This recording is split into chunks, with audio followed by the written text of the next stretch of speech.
जोहार दोस्तों, कैसे हैं आप लोग। उम्मीद है कि अच्छे होंगे और बहुत ही बेहतर तरीका के साथ जेपीएससी मेंस की तैयारी में लगे होंगे। दोस्तों, आप सबका सारे पाठशाला में स्वागत है। और हम लोगों ने जिस तरह आंसर राइटिंग का सेशन स्टार्ट किए थे, उस तरह धीरे धीरे करते करते ना हम लोग पहुंच चुके हैं जनरल साइंस में, इन्वायरमेंटल एंड टेक्नोलॉजी डेवलपमेंट, जो जेपीएससी मेंस का आंसर राइटिंग का सेशन है। यहाँ हम लोग पहुँच चुके हैं। उससे पहले जो पेपर 3 हिस्ट्री ज्योग्राफी, फिर पेपर 4 जो आपका पॉलिटी पी है, फिर पेपर 5 इकोनॉमिक्स, पूरा उसका आंसर राइटिंग हम करवा चुके हैं। जो नए हैं बिल्कुल आप स्टार्टिंग से देखिएगा, प्ले लिस्ट में पूरा आपका हर एक वीडियो अपलोड कर दिया गया है।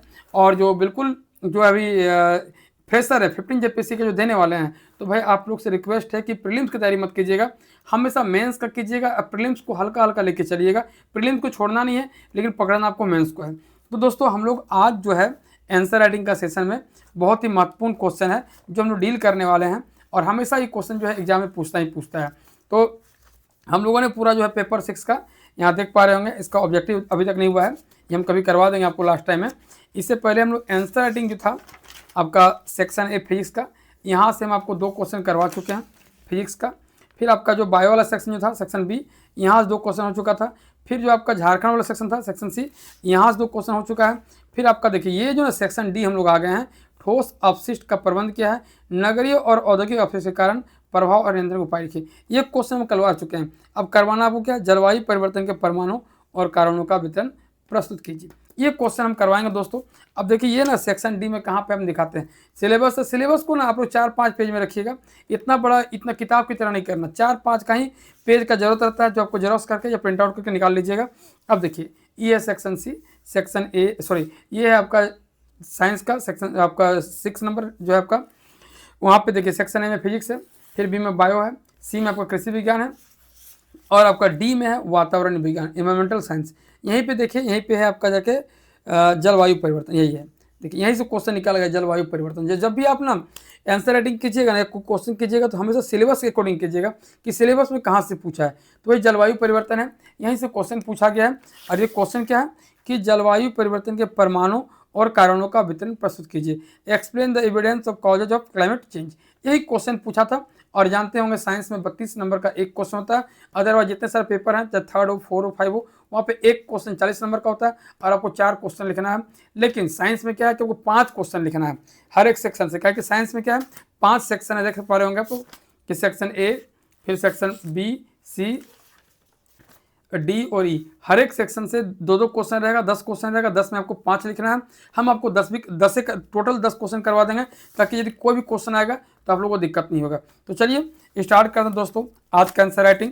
जो नए हैं चैनल को सब्सक्राइब कर लीजिएगा और अपना कमेंट बॉक्स में कमेंट जरूर करें कि झारखंड के किस कोने से हैं आप, और किस तरह का आपको यहाँ से फ़ायदा हो रहा है, किस तरह कंटेंट मिल रहा है, और किस तरह का जो है आप लोग को यहाँ पे ज़रूरत का चीज़ जो मिल रहा है। तो दोस्तों यही है paper 6 general science and environmental and technology development, इसका डी इन्वायरमेंटल साइंस, और यही क्वेश्चन है। क्वेश्चन नंबर 34 है, याद रखिएगा। इससे पहले हम 33 क्वेश्चन ले चुके हैं। आप जान लीजिए जाइएगा पिछला बार, देखिए सब क्वेश्चन या साइंस का ही क्वेश्चन है। देख रहे हैं ठोस अपशिष्ट प्रबंधन क्या है, ये हम करवा चुके थे आप लोग को साइंस में। फिर देखिएगा झारखंड वाला जो क्वेश्चन था, प्रधानमंत्री फसल बीमा योजना की प्रमुख विशेषताओं की व्याख्या करें, ये क्वेश्चन हो चुका था। फिर देखिए आपका जो है कृषि वानिकी से क्या समझते हैं, कृषि वानिकी के महत्व और एवं प्रबंधन का वर्णन करें, ये भी क्वेश्चन हो चुका था। पीयूष ग्रंथि के 4 प्रमुख हार्मोन्स के नाम लिखिए, इनके कार्यों की व्याख्या कीजिए, ये भी क्वेश्चन हो चुका था। जब भी आप जाइएगा प्ले लिस्ट में आपको सब क्वेश्चन मिल जाएगा। लिंग संलग्न वंशागति सब क्या समझते हैं, इसे उदाहरण देकर समझाइए। तो दिख रहा है आपको हर एक क्वेश्चन बहुत बढ़िया तरीका से फ्रेमिंग करके डायग्राम तरीका से समझाया गया। केपलर के ग्रह गति सिद्धांत का वर्णन करें, सूर्य ग्रहण और चंद्र ग्रहण के बीच भेद बताएं। देखिए पूरा क्वेश्चन को हम बताया था कि सूर्य ग्रहण का पूरा देखिए आप या फिगर बना के, और चंद्र ग्रहण वाला। तो हर एक क्वेश्चन को ना साइंस का जितना सारा क्वेश्चन है, या इवन आपका जो है जो भी क्वेश्चन है पेपर जो आपका जेपीएससी 6 में जितने सारे क्वेश्चन आए हैं, पेपर 3 का हिस्ट्री ज्योग्राफी, पेपर 4 का पॉलिटी पीए, पेपर 5 का इकोनॉमिक्स, हर एक क्वेश्चन को ना हम जो है बढ़िया से डील करने का प्रयास किए करंट अफेयर्स डेटा के साथ विथ फैक्ट। तो धीरे धीरे आपको ना हमेशा यहाँ से जो है वीडियो मिलता रहेगा। तो चलिए आज का जो है सेशन हम लोग स्टार्ट करते हैं। फिर से आप सबका जोहार। ये 34 नंबर क्वेश्चन है, याद रखिएगा 34 नंबर क्वेश्चन है, और 2 ही क्वेश्चन बचा है जो हम करवाएंगे आपको। उसके बाद जो है आपका 6 जेपीएससी कंप्लीट हो जाएगा। यही जो आप देख पा रहे होंगे आज के बाद आपको 2 ही क्वेश्चन है, जो सेक्शन ई का है, वैश्विक ऊर्जा संकट क्या है, ऊर्जा के वैकल्पिक स्रोतों का विवरण लिखें और कैंसर रोग की परिभाषा दें, कैंसर के प्रकार का वर्णन करें और कार्जोनेंस की सूची दी। ये क्वेश्चन, ये 2 क्वेश्चन करवाएंगे, आपका 6 जेपीएससी का पूरा आंसर राइटिंग आपका खत्म हो जाएगा। फिर हम लोग आ जाएंगे कहाँ पे, 7 जेपीएससी में। तो चलिए स्टार्ट करते हैं आज का सेशन। 34 नंबर क्वेश्चन है, जलवायु परिवर्तन के परमाणु और कारणों का विवरण प्रस्तुत कीजिए। Explain the evidence and causes of climate change. इसमें हम लोग पढ़ेंगे, एक क्वेश्चन है, मेन बॉडी क्या है, जलवायु परिवर्तन के परमाणु और कारणों, यानी एविडेंस और कॉजेज, ये 2 इसका मेन बॉडी है। तो देखिए यहाँ हम लोग पढ़ेंगे इंट्रोडक्शन, फिर जो मेन बॉडी है जलवायु परिवर्तन के परमाणु यानी एविडेंस ऑफ क्लाइमेट चेंज, ये हो गया। फिर अगला जो यहाँ पर आ जाएगा जलवायु परिवर्तन के कारण, जो भी रीजन है इसका है, 2 भाग में डिवाइड कर दिया गया है। उसके बाद जो है आपका यहाँ देखिएगा आप कि आगे की राह, वे फॉरवर्ड यहाँ पे डाल दिया गया क्वेश्चन में, और निष्कर्ष, कंक्लूजन। और यहाँ पे ना एक हम थोड़ा सा थॉट लिख दिए हैं ताकि जो है और जो है आंसर राइटिंग को और जो है आपका अट्रैक्टिव लगे। तो इस तरफ देख पा रहे होंगे कि इंट्रोडक्शन कुछ फैक्ट के साथ, फिर आपका जलवायु परिवर्तन का प्रमाण एविडेंस, इसको लिख दिया गया है बहुत बढ़िया तरीका से, कम कम शब्दों में लिखने का प्रयास किया गया है। उसके बाद जलवायु परिवर्तन के कारण मानव जनित और प्राकृतिक, बहुत ही कम शब्दों में इसको जो है लिखने का प्रयास किया गया है। उसके बाद जो है आप देख पा रहे हैं फ्रेमिंग करके लिख दिया गया बढ़िया तरीका से। उसके बाद वे फॉरवर्ड, अपना विचार यहाँ पे बहुत सारा लिखा गया, 5 पॉइंट लिखा गया, इनको डील करेंगे हम लोग। और लास्ट में कंक्लूजन। देखिए ये ना समझिए बात को कि 32 नंबर का है, इसको 500 से 600 वर्ड के बीच में लिखिएगा ना, आपका परफेक्ट आंसर राइटिंग रहेगा। ज़्यादा नहीं लिखना है, उतना ही के आसपास लिखना है, थोड़ा बहुत ज़्यादा हो जाए तो ठीक है, लेकिन थोड़ा कम मत कीजिएगा। तो इतना ही आपको जो है लिखना है। अब यहाँ आ जाइए इंट्रोडक्शन, जो हम आपको बताने वाले हैं। जलवायु परिवर्तन 21वीं सदी का सबसे गंभीर वैश्विक संकट है। क्या? जलवायु परिवर्तन 21वीं सदी का सबसे गंभीर वैश्विक संकट है, जो दीर्घकालिक मौसम पैटर्न और वैश्विक तापमान में होने वाले बदलावों को दर्शाता है। क्या? जलवायु परिवर्तन 21वीं सदी का सबसे गंभीर वैश्विक संकट है, जो दीर्घकालिक मौसम पैटर्न और वैश्विक तापमान में होने वाले बदलावों को दर्शाता है। 6 IPCC रिपोर्ट 2023 के अनुसार औद्योगिक क्रांति के बाद पृथ्वी का औसत तापमान लगभग 1.1 डिग्री सेंटीग्रेड बढ़ चुका है। क्या? कि 6 IPCC रिपोर्ट 2023 के अनुसार औद्योगिक क्रांति के बाद पृथ्वी का औसत तापमान लगभग 1.1 डिग्री सेंटीग्रेड बढ़ चुका है। और यदि तापमान प्रवृत्ति जारी रहे, और यदि तापमान प्रवृत्ति में इसी तरह का जो है प्रवृत्ति जारी रहे, तो 2030 तक 1.5 डिग्री सेल्सियस यानी कि लगभग 1.5 डिग्री सेंटीग्रेड तक की सीमा पार कर सकती है। क्या लिखा गया? जलवायु परिवर्तन 21वीं सदी का सबसे गंभीर वैश्विक संकट है, जो दीर्घकालिक मौसम पैटर्न का और वैश्विक तापमान में होने वाली बदलावों को दर्शाता है। 6 IPCC रिपोर्ट 2023 के अनुसार औद्योगिक क्रांति के बाद पृथ्वी का औसत तापमान लगभग 1.1 डिग्री सेंटीग्रेड बढ़ चुका है। यदि तापमान प्रवृत्ति की जो परिवर्तन है वो जारी रहता है अभी भी, तो 2030 तक 1.5 डिग्री सेंटीग्रेड तक की सीमा पार कर सकती है। यह बदलाव प्राकृतिक और मानव जनित दोनों कारकों का परिणाम है, जिसका वितरण दुनिया भर में असमान रूप से देखा जा सकता है। क्या है? यह जो बदलाव हो रहा है, जो टेम्परेचर हमारा बढ़ रहा है या फिर जलवायु परिवर्तन हो रहा है, ये जो है आपका यह बदलाव प्राकृतिक और मानव जनित दोनों कारणों का परिणाम है, दोनों कारण से होता है, जिसका वितरण दुनिया भर में असमान रूप से देखा जाता है। ये सिर्फ इंडिया में नहीं, पूरा विश्व में इसका जो है प्रभाव दिखने लगा है। तो ये आपका देख रहे हैं इंट्रोडक्शन सारगर्भित तरीका से कम शब्दों में लिख दिया गया है, और आपको भी इस तरह लिखना है, बहुत अट्रैक्टिव तरीका से लिखना है। हमेशा आंसर राइटिंग जितना अट्रैक्टिव कर पाइएगा उतना बढ़िया रहेगा।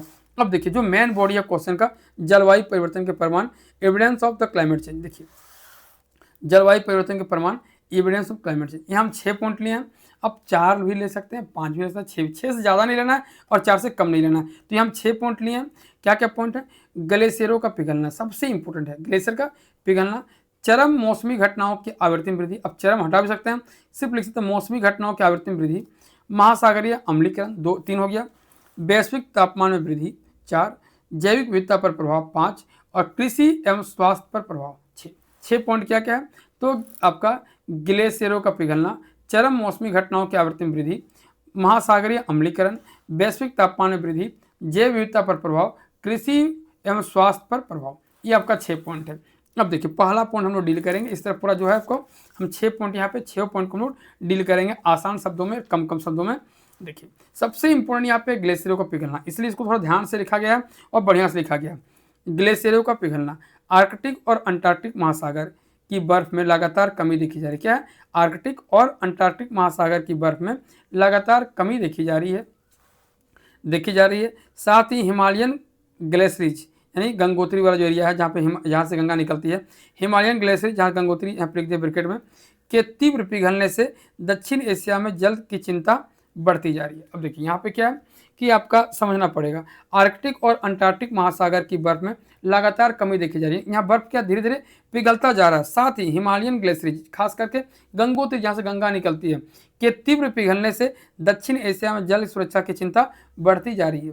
अब क्या हो जाएगा, परिणाम स्वरूप वैश्विक समुद्र जल स्तर में लगातार वृद्धि हो रही है। अब जैसे आर्कटिक, अंटार्कटिक, गंगोत्री वगैरह जो हिमालयन वगैरह जो एरिया है वहाँ से बर्फ यदि पिघलता है तो क्या होगा, बर्फ पिघल कहाँ जाएगा, तो आपका समुद्र में जाएगा, समुद्र का जो जल स्तर बढ़ेगा, तो परिणाम स्वरूप वैश्विक समुद्र जल स्तर में लगातार वृद्धि हो रही है, जिससे तटीय क्षेत्रों में कटाव, बाढ़ तथा विस्थापन की समस्या या घटनाएं बढ़ती जा रही है। अब जैसे ही पानी वहाँ से पिघलेगा, ग्लेशियर पिघलेगा, तो ग्लेशियर पिघलने से कहाँ आएगा, वो आप नदी में आएगा, नदी से समुद्र में जाएगा, तो इससे क्या होगा, समुद्र का जो जल स्तर धीरे धीरे बढ़ता चला जाएगा। और जैसे जैसे बढ़ेगा समस्या क्या आएगा कि तटीय क्षेत्रों में कटाव बढ़ेगा, बाढ़ तथा विस्थापन की समस्या जो है उत्पन्न होगी या बढ़ती जा रही है। यहाँ पे क्या लिखा गया, ग्लेशियरों का पिघलना पहला पॉइंट था। आर्कटिक और अंटार्कटिक महासागर की बर्फ में लगातार कमी देखी जा रही है। साथ ही हिमालयन ग्लेशियर यानी गंगोत्री के तीव्र पिघलने से दक्षिण एशिया में जल की सुरक्षा बढ़ती जा रही है। परिणाम स्वरूप वैश्विक समुद्र जलस्तर में लगातार वृद्धि हो रही है, जिससे तटीय क्षेत्रों में कटाव, बाढ़ तथा विस्थापन की समस्याएं या घटनाएं बढ़ती जा रही है। अब यहाँ पे आइए, यहाँ पे क्या हो गया है, एग्जाम्पल में लिख दिया गया, मालदीव और सुंदरवन जैसे तटीय क्षेत्रों में डूबने का खतरा मंडरा रहा है। क्या है, मालदीव और सुंदरवन जैसे तटीय क्षेत्रों में डूबने का खतरा मंडरा रहा है। इसको थोड़ा सा जो है डायग्राम बना के जो है लिख दिया गया है। बस ये आपका पहला पॉइंट था, ग्लेशियरों का पिघलना। अब देखिए दूसरा पॉइंट आपको हम दिखाते हैं, चरम मौसमी घटनाओं की आवृत्ति में वृद्धि। चरम मौसमी घटनाओं, एक्सट्रीमी वेदर इवेंट की आवृत्ति में वृद्धि। देखिए हीट वेव, जैसे भारत और यूरोप में भीषण गर्मी, देखते गर्मी के दिन में हीट वेव बढ़ जाता है भारत में बहुत ज़्यादा, तो लोग बहुत ज़्यादा मरने लगते हैं, पेड़ पौधे पशु पक्षी को पानी नहीं मिल पाता है, तो हीट वेव बहुत डेंजर चीज़ है गर्मी का मौसम है। तो हीट वेव जैसे भारत और यूरोप में भीषण गर्मी, चक्रवातों की बढ़ती तीव्रता, जैसे कि चक्रवात रेमल अभी आया था, बहुत ही खतरनाक था, भारी वर्षा और तीव्र सूखी घटनाओं में बार बार वृद्धि होना। क्या लिखा है, चरम मौसमी घटनाओं की आवृत्ति में वृद्धि, हीट वेव जैसे भारत और यूरोप में भीषण गर्मी, चक्रवातों की बढ़ती तीव्रता, जैसे कि आया था चक्रवात रेमल, भारी वर्षा और तीव्र सूखी घटना की बार बार वृद्धि होना। ये आपका 2 नंबर पॉइंट था। 3 नंबर में क्या है, महासागरीय अम्लीकरण, मैंने महासागर में आपका एसिड का बढ़ना, महासागरीय अम्लीकरण, महासागरों द्वारा अत्यधिक गर्मी और CO2 को सोखने के कारण। क्या है, महासागरों द्वारा अत्यधिक गर्मी और CO2 कार्बन डाइऑक्साइड सोखने के कारण उनकी अम्लीयता में 30% वृद्धि हुई। 30% वृद्धि कम नहीं होता है, डाटा भी लिख दिया गया, 30% वृद्धि हुई है, जिससे ग्रेट बैरियर रीफ, अब इससे 30% वृद्धि वैसे क्या हुआ, जिससे ग्रेट बैरियर रीफ जैसी प्रवाल भित्तियों, कोरल रीफ का बड़े पैमाने पर नष्ट हो रही है। देखिए क्या लिखा गया, फैक्ट के साथ लिख दिया गया, महासागरों द्वारा अत्यधिक गर्मी और कार्बन डाइऑक्साइड सोखने के कारण उनकी अम्लता में 30% वृद्धि हुई है, जिससे ग्रेट बैरियर रीफ जैसी प्रवाल भित्तियों, कोरल रीफ का बड़े पैमाने पर नष्ट हो रही है। ये होगा 3rd नंबर पॉइंट। 4 नंबर में क्या है, वैश्विक तापमान में वृद्धि। वैश्विक तापमान में वृद्धि, वर्ल्ड मेट्रोलॉजिकल ऑर्गेनाइजेशन के अनुसार 2024 वैश्विक स्तर पर अब तक का सबसे गर्म वर्ष दर्ज किया गया है। ये प्रभाव है किसका, जलवायु परिवर्तन का, कि वर्ल्ड मेट्रोलॉजिकल ऑर्गेनाइजेशन के अनुसार 2024 वैश्विक स्तर पर अब तक का सबसे गर्म वर्ष दर्ज किया गया है। अब देखिए यहाँ पे क्या अगला नंबर में, नासा के डाटा दर्शाते हैं, नासा का स्थापना कब हुआ, आप लोग जरूर बताइएगा। नासा का स्थापना, नासा के डाटा दर्शाते हैं कि पिछले दशक यानी 2015 से लेकर 24 तक, 2015 से लेकर 24 तक की सबसे गर्म दशक माना गया है। एक तो यहाँ समझिए कि सबसे गर्म जो है वर्ष कब रहा, 2024, और सबसे गर्म डिकेड कब रहा, तो 15 से लेकर 24 तक। ये किसका कारण है, वैश्विक तापमान में वृद्धि के कारण। अब देखिए 5वां नंबर जो पॉइंट है, जैव विविधता पर प्रभाव, बायोडाइवर्सिटी पर क्या प्रभाव पड़ता है। तो 3 पॉइंट है, अनेक प्रजातियां विलुप्ति के खतरे का सामना करें। अनेक प्रजातियां, बहुत सारी प्रजातियां आप देख रहे होंगे, हम लोग घर तरफ देखिए ना, कि हम लोग घर तक एक रानी पोका होता था, जिसमें बहुत सुंदर दिखती थी रानी, जो खुखड़ी निकलने से पहले जो दिखाई देती थी, एकदम रूबा टाइप का उसका होता था, मलमल टाइप का उसका होता था। आप देखते होंगे तो वो कहाँ दिखाई दे रहा है आजकल? बहुत सारे मेंढक कहाँ दिखाई दे रहे हैं आजकल? अब हम लोग पहले धान रोपने के लिए खेत में जाते थे, तो खेत ना पूरी जो बायोडायवर्सिटी का हिस्सा था, बहुत सारा वहाँ पे बहुत सारा आपका मछली, मेंढक, फिर आपका जाके बेंगचूर हम लोग बोल देते हैं, वो नहीं मिल रहा है। बहुत सारा जो है आपका कछुआ मिलता था, वो सब कहाँ है? हम लोग जो गाँव तरफ मांगुर माछ, चेंग माछ, गेती माछ, वो देखने को नहीं मिलेगा आजकल, वो सब खत्म हो रहा है। तो जैव विविधता पर प्रभाव हो गया, वो सब किसका परिवर्तन है? तो क्लाइमेट चेंज का जो है इफेक्ट पड़ रहा है वो सब चीज़। तो अनेक प्रजातियां विलुप्ति के खतरे का सामना कर रही। अब बहुत सारे कौवा देख लीजिए ना भाई, आजकल कौवा दिखाई दे रहा है आपको? रेयर कहीं दिखाई देगा कौवा। हम लोग पहले छत के ऊपर या फिर आंगन में रोटी खाते थे तो कौवा रोटी लूटने के लिए आता था, लेकिन वो कहाँ दिख रहा है आपको? दिखाई नहीं देगा। तो जैव विविधता पर प्रभाव, अनेक प्रजातियां विलुप्ति के खतरे का सामना कर रही है।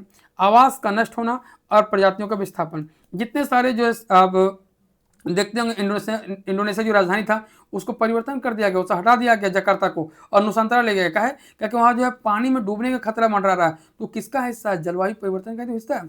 तो आवास का नष्ट होना, बहुत सारे जो देख रहे होंगे वहाँ पानी भरा हो गया है, वहाँ से लोग हटने लगे हैं। तो आवास का नष्ट होना और प्रजातियों का विस्थापन, पारिस्थितिकी तंत्र का असंतुलन, ये 3 पॉइंट है। अनेक प्रजातियां विलुप्ति के खतरे का सामना कर रही है, आवास का नष्ट होना और प्रजातियों का विस्थापन, पारिस्थितिकी तंत्र का असंतुलन, ये 5 पॉइंट हो गया कंप्लीट आपका। और छठा, कृषि एवं स्वास्थ्य पर प्रभाव, कृषि एवं स्वास्थ्य पर प्रभाव, फसल उत्पादन में गिरावट। जो फसल का जो प्रोडक्शन हो रहा था आप देख पा रहे होंगे बहुत ज़्यादा बढ़ गया था, लेकिन धीरे धीरे क्या है कि धीरे धीरे घटने लगा। किस कारण? तो जलवायु परिवर्तन के कारण। कि रीजन क्या है कि पानी के समय पानी नहीं मिल रहा है। अब देखिए पहले आपका हम लोग हर तरफ जो है जून में बारिश आता था और अगस्त तक पूरा कंप्लीट धान रोपनी हो जाता था, लेकिन अब देखिए बहुत लंबा खींचा जा रहा है। तो वो थोड़ा दिक्कत हो रहा है धीरे धीरे करके। तो फसल उत्पादन में गिरावट, यानी कि जो प्रोडक्शन है फसल का वो गिरने लगा। दूसरा जो सबसे इंपॉर्टेंट है कि फसल का स्वाद जो आपको दिखेगा नहीं, लेकिन उसमें भी गिरावट आ गया, फसल का स्वाद में भी गिरावट आ गया। तो फसल उत्पादन में गिरावट, खाद्य सुरक्षा पर संकट, खाद्य सुरक्षा पर संकट, मलेरिया, डेंगू जैसे वेक्टर जनित बीमारियां तथा गर्मी से होने वाली मृत्यु में वृद्धि हुई। क्या क्या हुआ है? तो कृषि एवं स्वास्थ्य पर प्रभाव, फसल उत्पादन में गिरावट, खाद्य सुरक्षा पर संकट, मलेरिया, डेंगू जैसे वेक्टर जनित बीमारियों तथा गर्मी से होने वाली मृत्यु में वृद्धि। अब देखिए ये 6 पॉइंट लिखे, आप 4 5 भी लिखेगा काफ़ी है। तो हो गया आपका इंट्रोडक्शन यहाँ कंप्लीट। जलवायु परिवर्तन का प्रमाण, जो क्वेश्चन का मेन बॉडी था वो हम लोग एक सेक्शन कंप्लीट किया है। अब अगला मेन बॉडी क्या? कारण, जलवायु परिवर्तन के क्या क्या कारण है। अब देखिए यहाँ बहुत कुछ लिखा जा चुका है, तो यहाँ अब आंसर राइटिंग हम लोग करने आए हैं। तो आंसर राइटिंग में क्या है कि इतना ही लिखना है जितना जरूरत है, 5 से 600 वर्ड में कंप्लीट हो जाए। तो जलवायु परिवर्तन कारण, आप इसमें 25-30 कारण हो जाएगा, लेकिन यहाँ 4-5 कारण निकल के आपको लिख के पार हो जाना। देखिए 2 कारण हम डिवाइड कर दिए यहाँ पे, ताकि जो कॉपी चेक करेगा आपका उसको दिख जाएगा भाई कि इसको नॉलेज है कि 2 तरह से डिवाइड किया गया। इसको बहुत सारे लोग क्या करते हैं 1 2 3 4 5 में एक जगह, जिस तरह यहाँ डायग्राम हम बनाए हैं इस तरह 5 डायग्राम बना के भी आप इस तरह 5 पॉइंट लेके भी हम निकल सकते हैं। लेकिन थोड़ा सा ना हमको थोड़ा ऑड लग रहा था, आप उस तरह भी लिख सकते हैं, बहुत बढ़िया वो भी है, लेकिन इस तरह लिखिएगा। इससे क्या होगा कि जलवायु परिवर्तन के कारण मानव जनित भी है और प्राकृतिक भी। ज़्यादा तो मानव जनित कारण है जो हम लोग कर रहे हैं, पर्यावरण को नुकसान, ये ज़्यादा है, लेकिन साथ साथ में प्रकृति भी कुछ कुछ ऐसा काम हो रहा है कि प्रकृति के द्वारा भी नुकसान हो रहा है। तो 2 भाग में यहाँ पर डिवाइड कर दिया गया है। मानव जनित कारण पहला है जीवाश्म ईंधनों का दहन, दूसरा नंबर में क्या है औद्योगिकरण और शहरीकरण, तीसरा नंबर क्या है वनों की कटाई, और चौथा में क्या है आधुनिक कृषि और पशुपालन। पहला क्या बोले? जीवाश्म ईंधनों का दहन, औद्योगिकरण और शहरीकरण, वनों की कटाई, आधुनिक कृषि और पशुपालन। अगला क्या है सौर प्रदीप्त, जो प्राकृतिक कारण सौर प्रदीप्त, हम बताएंगे कैसे लिखना है इसको, ज्वालामुखी विस्फोट और अल नीनो का प्रभाव। ये 3 पॉइंट है, ये 4 पॉइंट है, यानी 7 पॉइंट हो गया, लेकिन लिखेंगे हम 5 ही पॉइंट। आपको समझाएंगे कैसे 5 पॉइंट लिखना है। तो जीवाश्म ईंधनों का दहन मानव जनित कारण, औद्योगिकरण और शहरीकरण दूसरा, तीसरा में क्या वनों की कटाई, चौथा में क्या है आधुनिक कृषि और पशुपालन, और इधर क्या सौर प्रदीप्त प्राकृतिक कारण, ज्वालामुखी विस्फोट और अल नीनो का प्रभाव।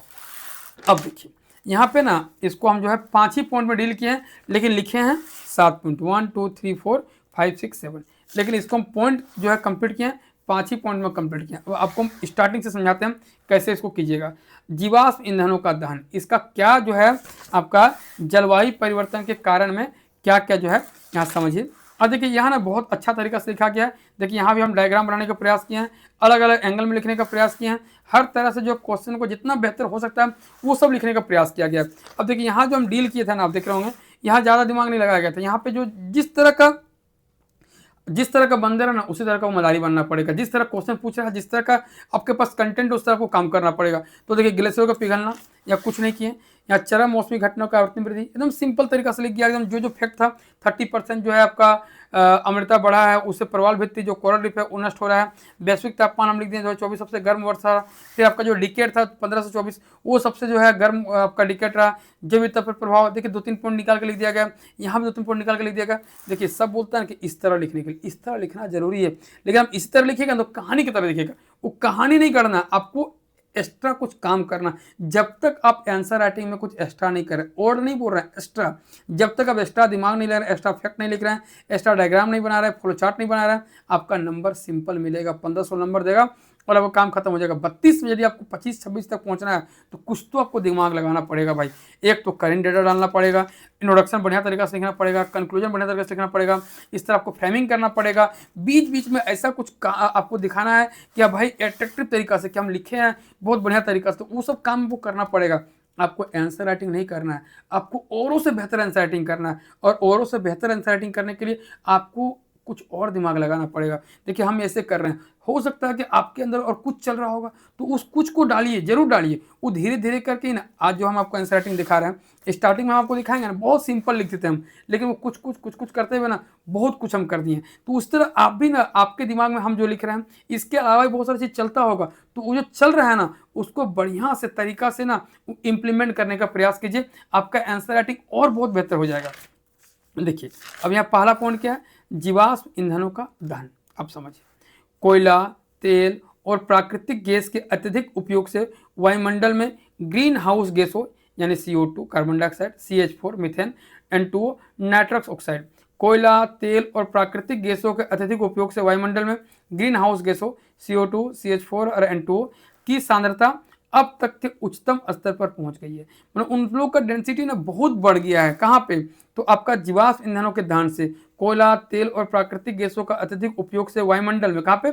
वायुमंडल में ग्रीन हाउस गैसों का जो है सांद्रता अब तक के उच्चतम स्तर पर पहुंच गई है। अब देखिए पहला पॉइंट था। दूसरा में क्या किए हैं, औद्योगिकरण और शहरीकरण। औद्योगिकरण और शहरीकरण भी बहुत सारा इंपैक्ट डालता है जलवायु परिवर्तन में। 1, 2, 3 पॉइंट यहाँ पर लिख दिया गया। सीमेंट, इस्पात और रासायनिक उद्योगों से बड़ी मात्रा में ग्रीन हाउस गैस निकलती, इससे भी हमारा जो है पर्यावरण जो है प्रभावित होता है। तीव्र शहरीकरण से ऊर्जा मांग एवं कार्बन फुटप्रिंट बढ़ता है। क्या तीव्र शहरीकरण से क्या होगा? ऊर्जा मांग बढ़ेगी एवं कार्बन फुटप्रिंट बढ़ता है। थर्ड नंबर पॉइंट क्या है, उद्योगों से निकलने वाला धुआं और अर्बन हीट आइसलैंड प्रभाव तापमान को बढ़ा रहे हैं। उद्योगों से निकलने वाला धुआं और अर्बन हीट आइसलैंड प्रभाव तापमान को बढ़ा रहे हैं। 3 पॉइंट है। सीमेंट उद्योग और रासायनिक उद्योगों से बड़ी मात्रा में ग्रीन हाउस गैस निकलती है। तीव्र शहरीकरण से ऊर्जा मांग एवं कार्बन फुटप्रिंट बढ़ता है। उद्योगों से निकलने वाला धुआं और अर्बन हीट आइलैंड का प्रभाव जो है तापमान को बढ़ा रहे हैं। ये 3 पॉइंट लगभग कंप्लीट हो गया। अब देखिए अगला जो है वनों की कटाई। जलवायु परिवर्तन में जानते हैं सबसे इंपॉर्टेंट यदि है तो वनों की कटाई। कोई भी आप इंडस्ट्री लगाइए, कुछ काम कीजिए, तो वन का रहना बहुत जरूरी है। आप यदि बहुत सारी इंडस्ट्री लगा दिए हैं और आपके पास जंगल बहुत सारा है ना, तो इम्पैक्ट कब डालेगा, प्रभाव उसका कम होगा। इसलिए अब ना वन का कटाई, आप देख रहे हैं आसपास, हमारे घर के आसपास ही पहले बहुत सारे पेड़ पौधे थे। एक गांव नहीं था, जो पूरा जो है वायुमंडल या पर्यावरण के लिए ना केंद्र बिंदु था, जो साफ सुथरा पेड़ पौधे। आजकल जाइए ना गाँव, आपको गाँव में ही पेड़ पौधा कम मिलेगा, तो जंगल में कहाँ मिलेगा? जंगल में तो प्रेशर ज़्यादा पड़ेगा। अब हम लोग गाँव में ही पेड़ पौधा नहीं है। इसलिए भाई मेरे आप लोग से रिक्वेस्ट है, आप लोग अधिकारी बनिएगा ना, हाथ जोड़ के रिक्वेस्ट है आप लोग से कि जहाँ जाइएगा, जिस ब्लॉक में जाइएगा, जिस जिला में जाइएगा, आप लोग ना इस पे काम जरूर कीजिएगा। जंगल पेड़ पौधा लगाने पे ना काम कीजिएगा, क्योंकि आप ऑफिसर बनिएगा ना, आप किसी को मोटिवेट कीजिएगा ना, और अपना जीवन का, अपना नौकरी वाला पीरियड में यदि 1 लाख पेड़ आप लगा दिए तो हमारा झारखंड, हमारा प्रकृति बहुत ही सुरक्षित जगह में चल जाएगा। तो आप लोग से हाथ जोड़ के रिक्वेस्ट है कि जिस दिन आप अधिकारी बनिएगा 1 लाख पेड़ जरूर लगाइएगा। मेरा सपना था दोस्त कि हम 1 लाख पेड़ लगाएं और कम से कम 1000 बच्चा को नौकरी लगाएं, ताकि जो है हम अपना झारखंड के लिए थोड़ा तो योगदान कर दें। तो भाई हम JPSC ना निकाल पाएँ तो आप लोग यदि निकालिएगा तो थोड़ा आप लोग से रिक्वेस्ट है, मेरा एक बात याद रखिएगा कि 1 लाख पेड़ का टारगेट रखिएगा। आप सबको रखिएगा ना, सोचिए कितना हम लोग आगे निकल जाएंगे। पेड़ पौधा ना बहुत ज़रूरी है लगाना। अब सिर्फ हम लोग क्या कर रहे हैं कि एसी खरीद रहे हैं, कूलर खरीद रहे हैं, तो सोचिए वो तो खरीद ही रहे हैं, हम तो प्रकृति के नुकसान पहुंचा ही रहे हैं, लेकिन हम आउट इनपुट क्या दे रहे हैं, प्रकृति को कुछ नहीं दे रहे हैं। हवा पानी फ्री ले रहे हैं, लेकिन जब देने का पारी आता है हम मर जाते हैं, तो दे ही कहाँ पा रहे हैं। इसलिए आप लोग जो है हाथ जोड़ के रिक्वेस्ट है कि जिस ब्लॉक में जिस जगह में जाइएगा पेड़ लगाने का प्रयास जरूर कीजिएगा। तो वनों की कटाई, वन कार्बन सिंक के रूप में काम करते हैं, मैंने वन जो क्या करता है कार्बन को एब्जॉर्ब करता है, कार्बन को पी जाता है, मैंने वन कार्बन सिंक के रूप में कार्य करते हैं। वनों की कटाई से कार्बन अवशोषण की क्षमता घटती है तथा CO2 उत्सर्जन बढ़ता है। क्या कार्बन की कटाई से कार्बन अवशोषण क्षमता घटती है तथा CO2 यानी कार्बन डाइऑक्साइड उत्सर्जन बढ़ता है। थर्ड नंबर पॉइंट था वनों की कटाई। वन कार्बन सिंक के रूप में कार्य करते हैं, वनों की कटाई से कार्बन अवशोषण क्षमता घटती है तथा CO2 उत्सर्जन बढ़ता है। अब देखिए चौथा नंबर पॉइंट में क्या है, आधुनिक कृषि और पशुपालन। फोर्थ नंबर में क्या है, आधुनिक कृषि और पशुपालन। धान की खेती एवं पशुपालन से मीथेन यानी CH4 का उत्सर्जन होता है। धान की खेती से क्या होता है, जानते हो जहाँ धान की खेती है वहाँ मीथेन निकलेगा, मीथेन भी जो है आपका नुकसान पहुंचाता है वायुमंडल को। तो धान की खेती एवं पशुपालन से मीथेन का उत्सर्जन, उर्वरकों के उपयोग से नाइट्रोजन ऑक्साइड यानी N2O उत्सर्जित होती है। इस सब क्या करता है, प्रकृति को नुकसान पहुंचाता है। अब देखिए ये 4 पॉइंट हो गया, आपको मैं दिखाते हैं कि 4 पॉइंट लिखे थे हम लोग। ईंधन जीवाश्म का दहन जो मानव अधिकरण था, औद्योगिकरण और शहरीकरण, वनों की कटाई और आधुनिक कृषि और पशुपालन, ये 4 पॉइंट हो गया। अब देखिए ये 3 जो कारण थे, प्राकृतिक कारण, सौर प्रदित्य, ज्वालामुखी विस्फोट और अनिलों का प्रभाव, ये सब को हम एक ही साथ में लिख दिए हैं, सौर प्रदित्य, ज्वालामुखी विस्फोट और अनिलों का प्रभाव, ताकि कम कम वर्ड में ना आपका सब काम एक ही जगह हो जाएगा। देखिए सौर प्रदित्य, सोलर इरेडियंस, सूर्य की ऊर्जा के चक्रों में बदलाव लाता है। अब सूर्य की ऊर्जा चक्र में बदलाव लाएगा तो गर्मी ज़्यादा पड़ेगा, ठंडा ज़्यादा पड़ेगा, ये भी एक तरह से नुकसानदेह है। तो सौर प्रदित्य यानी सूर्य की ऊर्जा के चक्रों में बदलाव लाता है। ज्वालामुखी विस्फोट, इनसे निकलने वाली राख और गैस अल्पकालिक रूप से मौसम को प्रभावित करती है। क्या है, इससे निकलने वाली राख और गैस अल्पकालिक रूप से मौसम को प्रभावित करती है।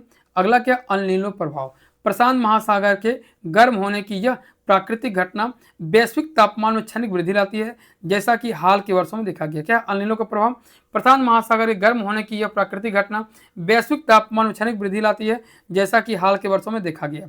अब देखिए एक वर्ड यहाँ लिख दिया गया, इस तरह ना जरूर लिखिएगा, जहाँ भी आपको क्वेश्चन का डिमांड रहेगा इस तरह कुछ ना आप कोटेशन लिख दीजिएगा। यदि आज प्रभावी कदम नहीं उठाए गए तो आने वाली पीढ़ियां गंभीर पर्यावरण संकट का सामना करेगी। कुछ नहीं लिखा गया, एकदम वहीं से लिखा गया, खाली इसको अच्छा से डायग्राम बना के लिख दिया गया। यदि आज प्रभावी कदम नहीं उठाए गए तो आने वाली पीढ़ियां गंभीर पर्यावरण संकट का सामना करेगी। कौन नहीं जानता है, सब जानता है, लेकिन इसको लिख दिया गया। इसको जब पढ़ेगा ना तो उसको लगेगा नहीं ये क्वेश्चन के अनुरूप लिखा गया है, अपना दिमाग नहीं लगाया, जो क्वेश्चन का डिमांड है वही लिखा गया है। यदि आज प्रभावी कदम नहीं उठाए गए तो आने वाली पीढ़ियां गंभीर पर्यावरण संकट का सामना करेगी। देखिए ये काम खत्म हो गया। अब वे फॉरवर्ड आगे की राह, यहाँ 5 पॉइंट लिख गया है जो बहुत ही इंपॉर्टेंट है। अब जो क्वेश्चन का अब यहाँ पे देख लीजिए कि आपका जो है इंट्रोडक्शन हो गया, जो मेन बॉडी था प्रमाण और कारण उसको भी लिख दिया गया बढ़िया तरीका से। प्रमाण, यहाँ पे देखिए प्रमाण हो गया और यहाँ पे कारण को लिख दिया गया, यानी आपका आंसर का डिमांड जो था वो फुलफिल हो गया है। अब यहाँ जो है सपोर्टिव रोल ये लिखना है, ये जानना है। आगे की राह, वे फॉरवर्ड, नवीकरणीय ऊर्जा को अपनाना, रिन्यूएबल एनर्जी को अपनाना, मतलब हम लोग पेट्रोल यूज कर रहे हैं, गैस यूज कर रहे हैं, उसके जगह जो है रिन्यूएबल एनर्जी जैसे सौर ऊर्जा हो गया, पवन ऊर्जा हो गया, जल ऊर्जा हो गया, उसको ज़्यादा यूज करना है, रिन्यूएबल एनर्जी को। वनीकरण, एफोरेस्टेशन को बढ़ावा देना है ना, जो हम लोग यूज करते हैं जंगल को काट रहे हैं, उस जंगल को नहीं क्या करना है कि आपका उसको बढ़ावा करना है, वनीकरण को बढ़ावा देना है। रासायनिक खादों की जगह जैविक खेती, ऑर्गेनिक फार्मिंग और ड्रिप सिंचाई को अपनाना है। यानी क्या है, रासायनिक खाद हम लोग कम यूज करेंगे और ऑर्गेनिक फार्मिंग को बढ़ाएंगे, साथ में ड्रिप सिंचाई मतलब पानी का भी कम यूज करेंगे तो हमारा पर्यावरण बचेगा। डीजल पेट्रोल वाहनों की जगह इलेक्ट्रॉनिक वाहनों यानी EVs के उपयोग को प्रोत्साहित करना। अब डीजल पेट्रोल हम लोग वाहन यूज करते हैं वो ज़्यादा खतरनाक है, बहुत ज़्यादा पेट्रोल डीजल यूज हो रहा है, लेकिन हम लोग इलेक्ट्रिक वाहन का यूज करेंगे तो ये बचेगा हमारा, या फिर पर्यावरण को नुकसान कम हो जाएगा। साथ साथ में यदि आपके पास इलेक्ट्रिक वाहन नहीं है, यहाँ पे भी लिख सकते हैं आप कि सामुदायिक टाइप का, जैसे बस में कहीं हम लोग जा रहे हैं, ऑफिस जा रहे हैं तो एक ही जगह से निकल रहे हैं तो हर कोई अपना अपना गाड़ी से जा रहा है, कोई 4 व्हीलर से, कोई बाइक से, तो ऐसा काम करते हैं कि सब एक 4 व्हीलर रिजर्व कर ले और 4 व्हीलर से जाए, यानी एक ही जो है पेट्रोल में कितना लोग जा रहा है। तो ये भी हो सकता है। रिड्यूस, रीयूज और रिसाइकल के सिद्धांत को लागू करना, रिड्यूस, रीयूज और रिसाइकल सिद्धांत को लागू करना। आपको 5 पॉइंट था। क्या, नवीकरणीय ऊर्जा, रिन्यूएबल एनर्जी को अपनाना, वनीकरण को बढ़ावा देना, रासायनिक खादों की जगह जैविक खाद को अपनाना और ड्रिप सिंचाई को अपनाना, डीजल पेट्रोल वाहनों की जगह इलेक्ट्रॉनिक वाहनों का उपयोग को प्रोत्साहित करना, और रिड्यूस, रीयूज, रिसाइकल के सिद्धांत को लागू करना। ये हो गया आपका जो है वे फॉरवर्ड, आगे की राह खत्म। अब यहाँ हम लोग पढ़ेंगे निष्कर्ष और कंक्लूजन। ये देखिए, ये ना सबसे इंपॉर्टेंट रोल होता है। यदि आपका जो आंसर राइटिंग है, यदि कोई आपका जो है कॉपी चेक कर रहा है और आपका जो है वो इम्प्रेस हो गया है, तो इम्प्रेस होगा तो लास्ट तक जाएगा, और लास्ट में यदि आप उसको बांध लिए ना, यानी लास्ट में बांधने का मतलब क्या है, कंक्लूजन में उसको आप रोक लिए ना, तो आपका नंबर ना बहुत ज़्यादा देगा, मतलब खुश हो जाएगा वो। जैसे कंक्लूजन पढ़ेगा ना लास्ट में वो, और यदि जिस तरह सोच रहा है, जिस उस तरह आप लिख दिए, तो आपका नंबर बहुत बेहतर तरीका से बढ़ जाएगा। तो हमेशा जो है कंक्लूजन में और इंट्रोडक्शन में काम करना बहुत जरूरी है दोस्तों। अब देखिए कंक्लूजन क्या, निष्कर्ष क्या है। जलवायु परिवर्तन के प्रमाण और कारण स्पष्ट रूप से इंगित करते हैं कि मानवीय गतिविधियां पृथ्वी के संतुलन को बिगाड़ रही। क्या है, जलवायु परिवर्तन के प्रमाण और कारण स्पष्ट रूप से इंगित करते हैं कि क्वेश्चन पूछा क्या, प्रमाण और कारण, जो मेन बॉडी मेरा था तो वही लिखना है। जलवायु परिवर्तन के प्रमाण और कारण स्पष्ट रूप से इंगित करते हैं कि मानवीय गतिविधियां पृथ्वी के संतुलन को बिगाड़ रही है। पेरिस समझौते के तहत वृद्धि को 1.5 डिग्री सेंटीग्रेड तक सीमित रखने का लक्ष्य अब गंभीर खतरे में। पेरिस समझौता में क्या बोला गया था, ताकि तापमान वृद्धि को 1.5 डिग्री सेंटीग्रेड तक सीमित रखने का लक्ष्य रखा गया था, जो अब गंभीर खतरे में है। इस संकट से निपटने के लिए वैश्विक स्तर पर नेट जीरो, इस संकट से निपटने के लिए वैश्विक स्तर पर नेट जीरो लक्ष्यों को तेजी से हासिल करना और नवीकरणीय ऊर्जा को अपनाना। क्या है, इस संकट से निपटने के लिए वैश्विक स्तर पर नेट जीरो लक्ष्यों को तेजी से हासिल करना और नवीकरणीय ऊर्जा को अपनाना अत्यंत आवश्यक है। भारत द्वारा शुरू की गई mission life style for environmental और अंतर्राष्ट्रीय सौर गठबंधन, mission life style for environment और अंतर्राष्ट्रीय सौर गठबंधन जैसे पहल इस दिशा में अनुकरणीय कदम है। क्या है कि भारत द्वारा शुरू की गई मिशन लाइफ और अंतर्राष्ट्रीय सौर गठबंधन जैसी पहल इस दिशा में अनुकरणीय कदम है। अब देखिए आपका जो आंसर राइटिंग था बहुत बढ़िया तरीका से लिखने का प्रयास किया गया है। आप भी इस तरह लिख सकते हैं। इंट्रोडक्शन सबसे पहले, फिर इसका जो एविडेंस, जो क्वेश्चन का डिमांड था वो लिखा गया है आप लोग को, फिर जो मेन बॉडी था क्वेश्चन का दो आपका, एक तो हो गया एविडेंस, दूसरा क्या है रीजन, कारण क्या था, कॉजेज क्या था, ये लिख दिया गया है। उसके बाद जो है एक यहाँ पे देखिए एक कोटेशन लिख दिया गया, फिर क्या है कि वे फॉरवर्ड, आगे की राह लिख दिया गया, और कंक्लूजन जो बहुत बेहतर तरीके से लिख दिया गया है। दोस्तों अब मेरा प्रयास रहेगा आपके बीच ये क्वेश्चन लाने का, वैश्विक ऊर्जा संकट क्या है, ऊर्जा के वैकल्पिक स्रोतों का विस्तृत विवरण लिखें। जो नए हैं चैनल को सब्सक्राइब कर ले, वीडियो को लाइक शेयर करना बिल्कुल ना भूलें, और झारखंड के उन बच्चों तक पहुंचाने का प्रयास कीजिए दोस्तों जिनको जेन्युइन ज़रूरत है इन सब महत्वपूर्ण सेशन का। तो मिलते हैं दोस्तों फिर एक नए आंसर राइटिंग में, एक नए ऊर्जा के साथ, एक नए उत्साह के साथ। तब तक जोहार झारखंड, जय झारखंड।